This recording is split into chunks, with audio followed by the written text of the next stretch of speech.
Your entire dissertation depends upon your research questions. Are they clear? Are they concise? And do they align with everything else in your dissertation? If that's the case, you're going to have a winning dissertation. I'm Steve Tippins, and I've chaired over 300 dissertations, and I'm here today to share with you the steps to coming up with clear and concise research questions. And if you want more information, click the link below to join our free dissertation help community. Most people that I've seen along the process have tried to make their research questions too complicated. If you want to finish, your research questions have to be clear, concise, and in alignment. Quite simply, research questions are the backbone to your dissertation. Coming out of your research questions comes your methodology, followed by your data collection, your analysis, and ultimately a completed dissertation. When your questions are too vague or too broad, what happens is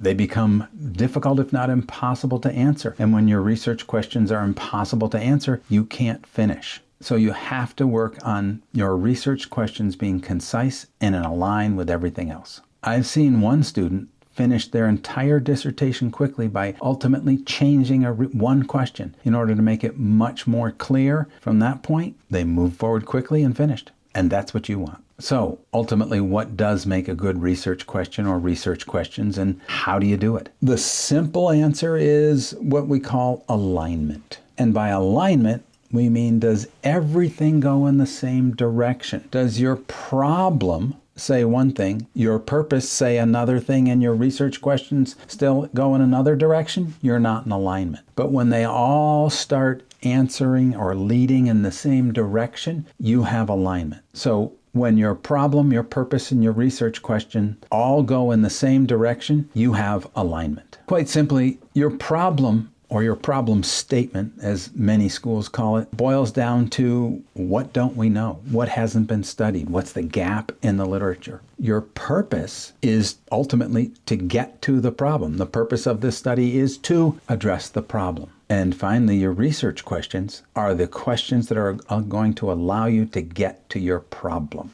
So you want them all to go in the same direction. And here's a hint. If you use specific words, you're going to need to use the same words over and over again. You know, one time I was working with a student and I said, look, when your problem is talking about apples and your research question is talking about oranges, you're not going to get there. And you know, that really pushed the student to understand this. And pretty quickly, apples and oranges became a joke between us.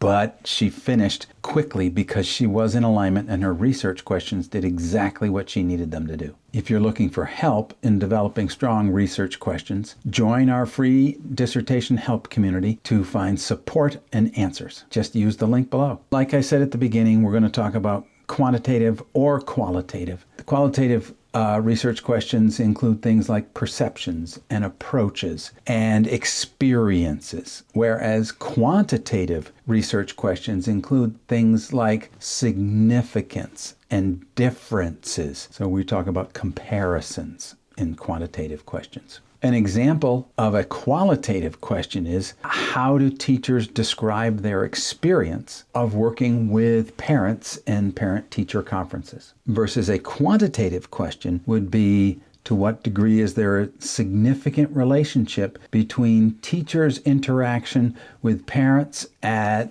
parent-teacher conferences and student grades? Quantitative questions are measurable. Qualitative questions are who and what and how type questions. But we can't measure and we can't compare things, whereas in quantitative, comparison is all part of it. So how would I write a strong research question? One of the keys to a strong research question is it answerable? From the data I'm going to collect, will I be able to answer that question? Which then means, am I going to be able to get at the problem I'm looking at in my document? So I want to make my questions specific. I don't want to say, what do employees think of leadership? I might say, what are employees' perceptions of leaders who use transformational leadership styles? That's much more easy to get at and much more defined. Something else we want to do with our research questions is not be leading. Don't say things, well, do you agree that the new policy for employees is bad? May not be a strong research question.